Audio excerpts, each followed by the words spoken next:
In today's show, guest host Mike Hogan from the Travel Guys chats with Rachel Mackey about the Cook Islands.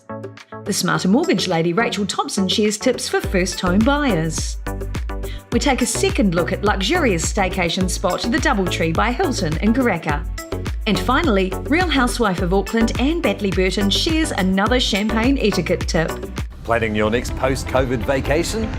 Be prepared with the help and expert advice of the Travel Guys.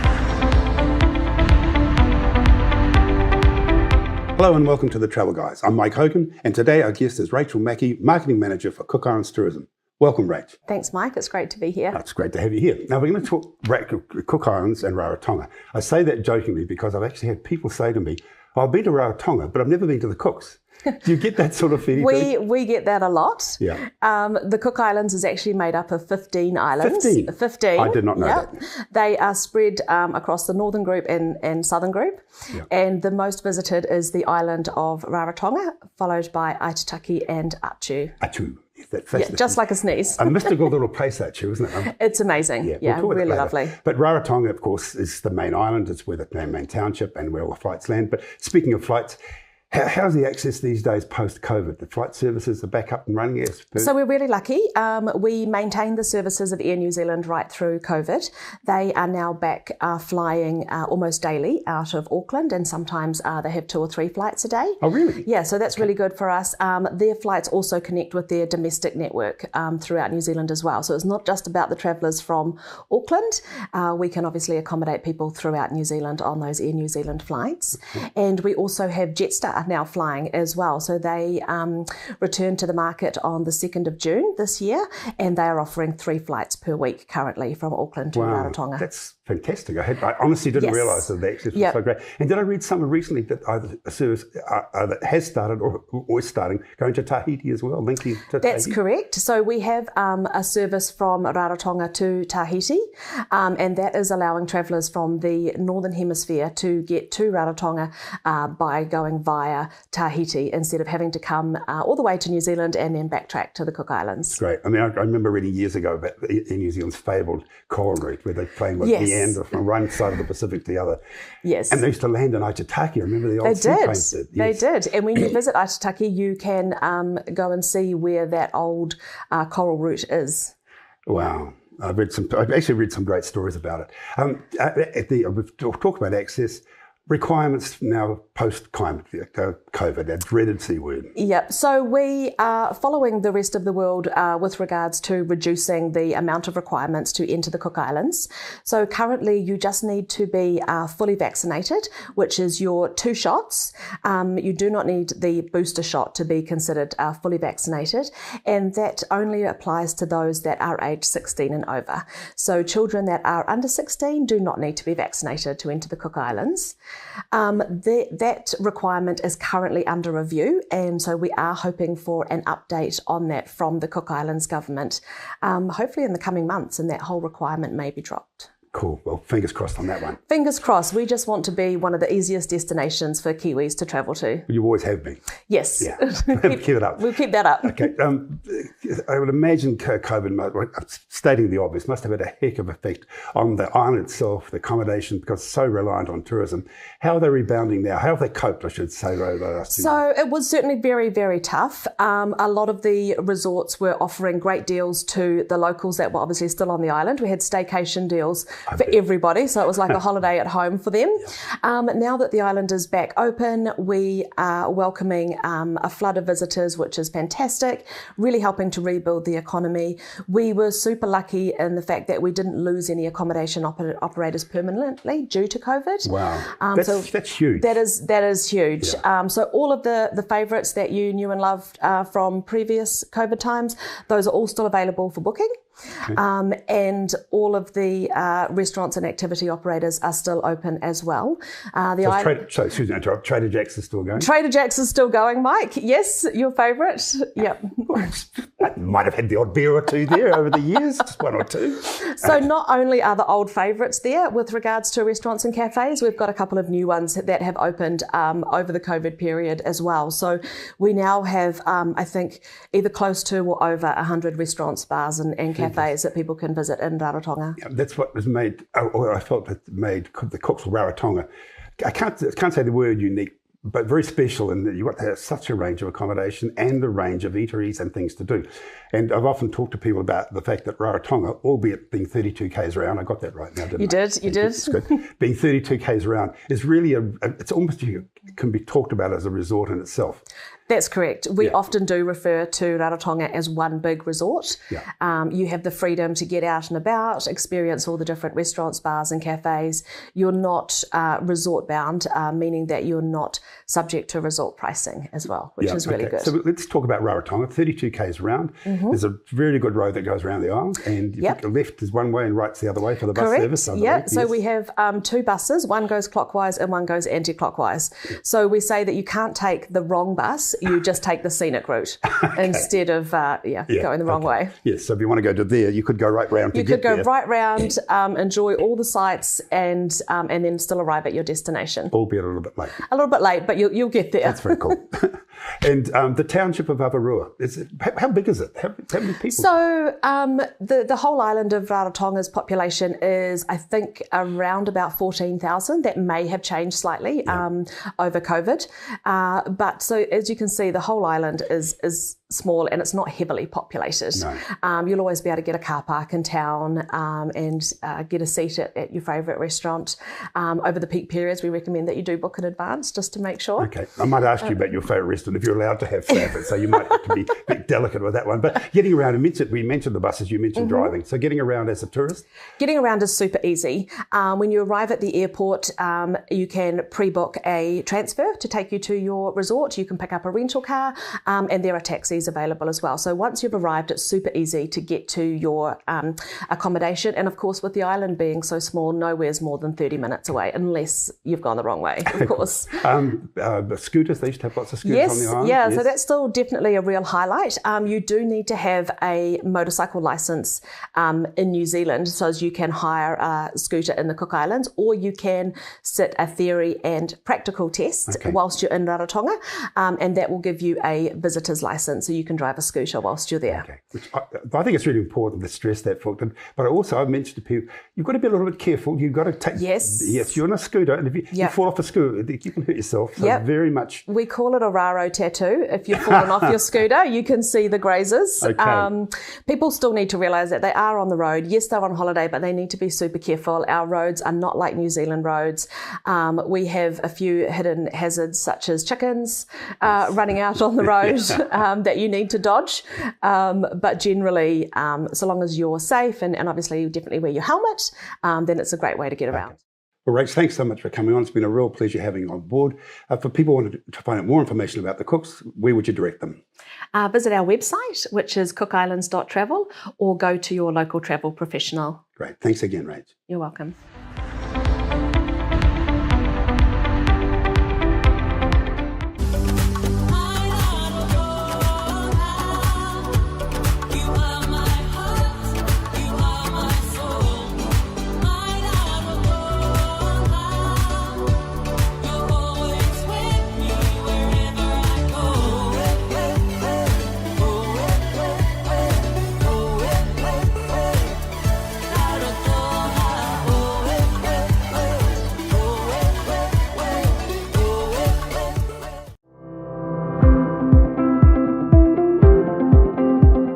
Hi, I'm Rachel, the Smarter Mortgage Lady, and I love helping people get into their own place to call home. There's been a lot of talk in the media about the Bank of Mum and Dad, which is becoming more and more popular for first home buyers who are finding it challenging to get their deposit together right now. If you're a parent wanting to do the best for your kids, here's some important information you should consider before jumping into helping them out. Firstly, let's talk about your own home. Just because you have equity, it doesn't mean you can use it. You need to make sure that you or your children have sufficient income to service that equity and make payments on time. Secondly, you will need a team of professionals to help you. Ideally, mum and dad and the kids would keep their worlds separate and involve a good lawyer to sort out your terms and conditions of the assistance to protect both you, your family and the asset. Should you choose to jointly own their property with your children, This may classify it as a business, so you will need an accountant to help you through this process because of the associated tax liabilities. Also, working with an accountant gives you the audit trail you need and supports your ability to get a tax-efficient mortgage solution, something that is super important for all parties involved. Thirdly, come and talk to me. The rules are continuously changing around how much lending you can get, based on whether it's a new build as an example, and let's be honest, when it comes to family and finances, the conversations can sometimes be a little challenging. I know because I've been through the process myself. My final piece of advice: the numbers can be tough and confusing, so talk to a professional. Whether it's an investment purchase or you are providing deposit assistance to your family, being the bank of mum and dad can be complicated. So my job is to step you and your children through the whole process while mitigating and spreading both financial risk and family challenges. Again, having gone through it all myself, a positive outcome for all is possible. Whether you're considering the possibility of supporting your kids or you're ready to dive in and help them get into their own place to call home, now is the perfect time to reach out. My services are free, so get in touch and let's see what's possible.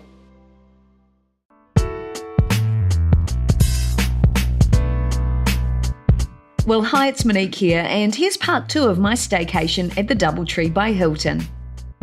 I recently chatted with marketing manager Irene to learn more about this great venue and celebrity chef Mark Southern, who runs the restaurant. Let's take a look.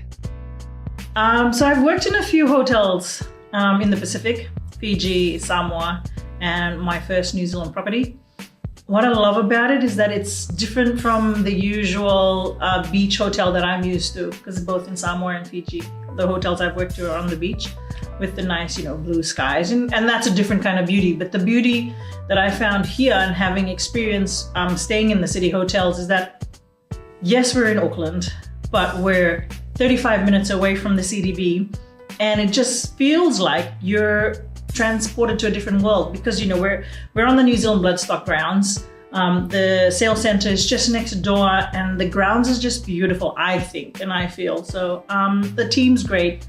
It's a beautiful small property, 122 rooms. We have a heated pool. Our restaurant's gaining attention. So there's just everything to love about it. I think it's the warmth, hospitality, and that's a testament to Doubletree, the brand itself, and the training that our team members get from the brand and from our HR team. The warmth, and also from the team members themselves. I think our HR team have done a fabulous job in hiring the right people for the roles. We get our team members being recognized by name, which is fantastic. The service that they're providing, it's again to the training and to their leaders. We get told about the location, again, like I mentioned earlier, the location that we're at, the services we provide, the food. We've been getting quite a few comments on the food and how good the foods are. The room, and being a brand new property, it's kind of, a bonus for us because they're brand new, right? And then we have, in the rooms, we have little touches that have little nods to the horsing industry. So when people notice that, it's unique. It's a unique feature to have. That gives a little nods to our owners. So our owners have done a fabulous job with the design concept of the hotel.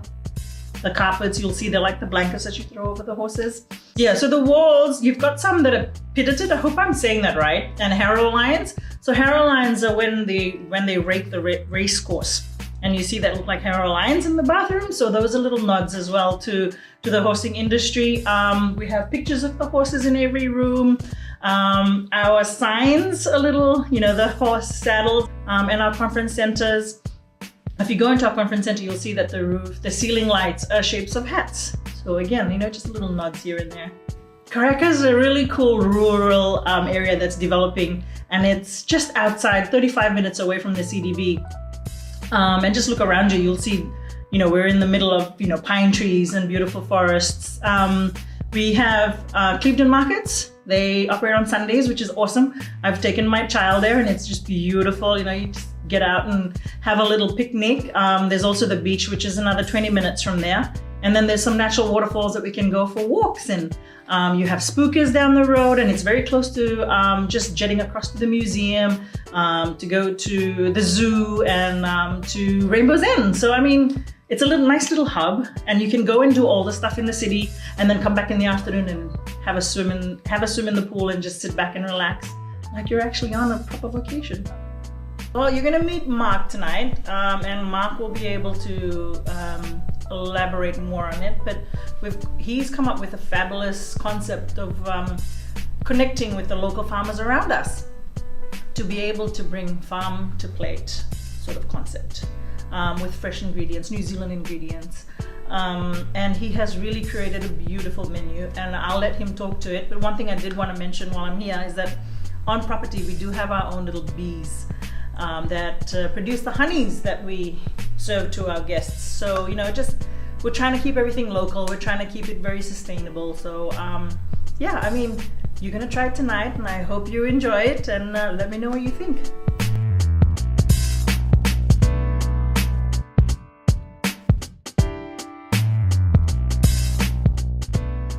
Ethereal Restaurant is a great place to share with family and friends or for a business meeting.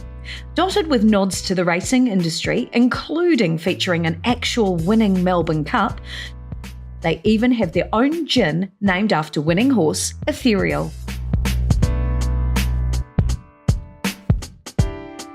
For people who don't know you, which is probably about 1% of the population, tell us about your background with food. Right, so I've been in New Zealand for about 15, 16 years now. So I came from Australia and then originally from the UK. So learned my trade back in the UK, chefing around, a bit around Europe, then into Australia, and then came to New Zealand. So started in Queenstown, came to Auckland, worked with Simon and Craig at the French Cafe, then set up the food store. So we did that down at the Viaduct for about 5-6 years, and then went to a Connell Street Bistro, and now to the Hilton Karaka. I just love it's just the passion of the builds. I mean, throughout the hotel, it's the passion. The architecture, the design of it, the attention to detail in the restaurant, just all those things has just really come together. Got beautiful outdoor pools. It's nicely landscaped outside. We've got Beehive as well, which we put out there. And it's very in tune with New Zealand Bloodstock, who obviously are our owners and our bosses. And there's lots of little nods throughout the hotel if you look carefully to the horses, pictures and loads of little things as well, which I'm not going to tell you about now. So when you come, you can sort of see them, and it's just really cozy and relaxed as well. It's like feels like you're in the country. It feels like you're at a family home in the country, away from the city, and it's just nice and relaxing.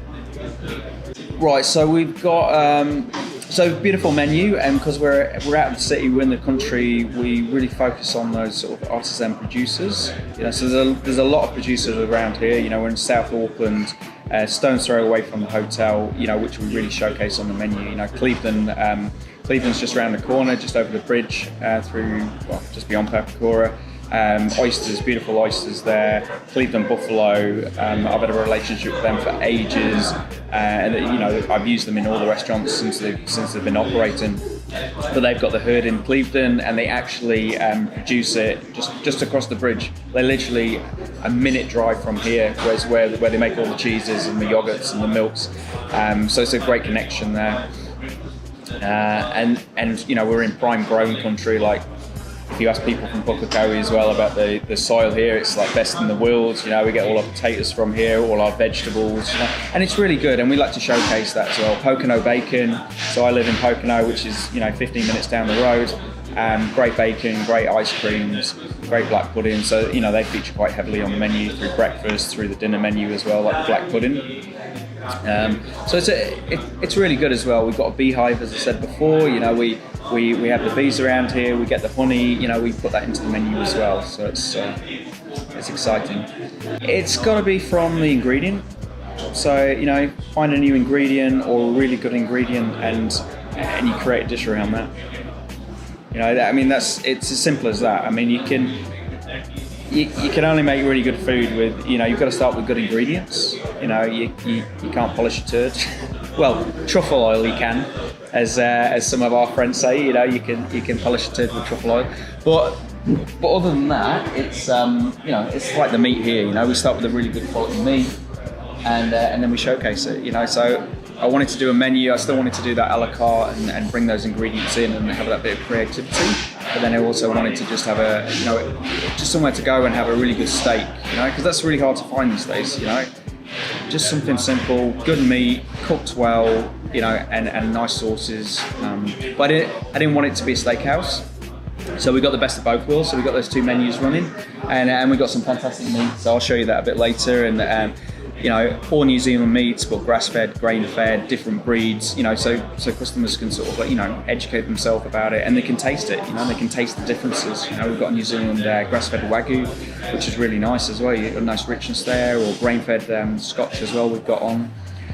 So that's great, and then we've got this fantastic aging fridge as well. So we're really pushing the boundaries on how many weeks we can age it, and then, you know, just noticing the different texture and the flavours from that. And then I've tried recently, we're aging it in beef fat as well, because we render a lot of beef fat down every week, and we make a hollandaise with the beef fat, which is something a little bit different.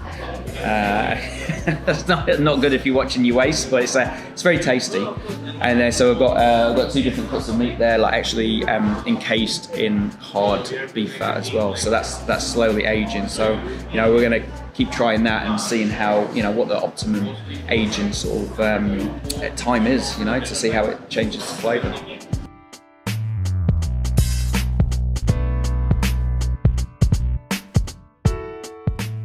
Well, one of my other favourite culinary moments, aside from my amazing dinner, was the breakfast.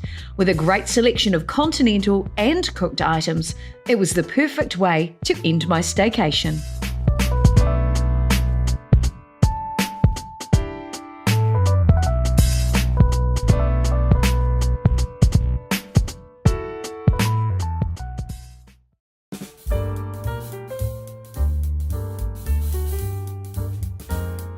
Hi everyone, it's me, Champagne Lady, and here again, giving you some more tips and information on choosing the right champagne.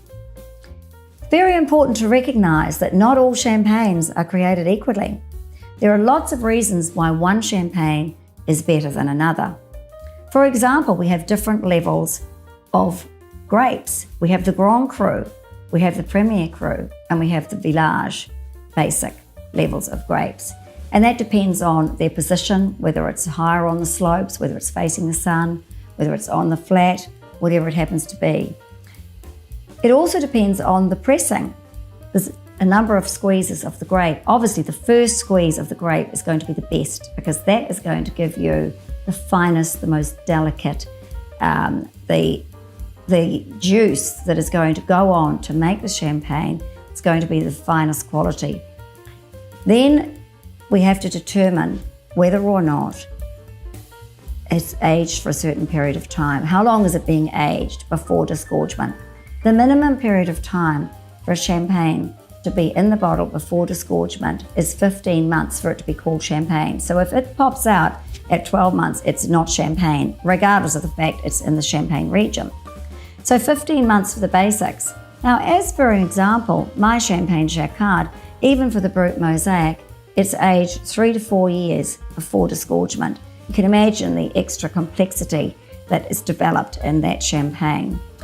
For a vintage, it could be 5 to 7 years. So imagine the character and complexity in that bottle. And of course, the amount of time that has been spent with that bottle sitting there, with somebody riddling it, twisting that bottle every day. They have machinery that does it too now, but there are still certain sellers that are still riddling it by hand every day. Imagine the time and cost needed to produce that bottle. So these are the factors as to why one champagne costs more than another. As I said before, you've got the Grand Cru, Premier Cru and so on, and the grapes, what they do, they set the grape price per kilo. A Grand Cru is 100%. So if, say, it was 12 euros per kilo, that would be the cost for a Grand Cru. A Premier Cru might be 90% of that. A Village might be 80% of that. I'm not sure of those figures. But the point is that the cost is different. So when you're looking at a bottle of champagne, Think about all those factors. Don't just think, oh yes, well I could see this one at only $49 down there. Oh, that one's $120, so that's obviously a rip-off. Not necessarily. It could be because it is far better, far more complex, a lot more time and effort and quality is in that bottle.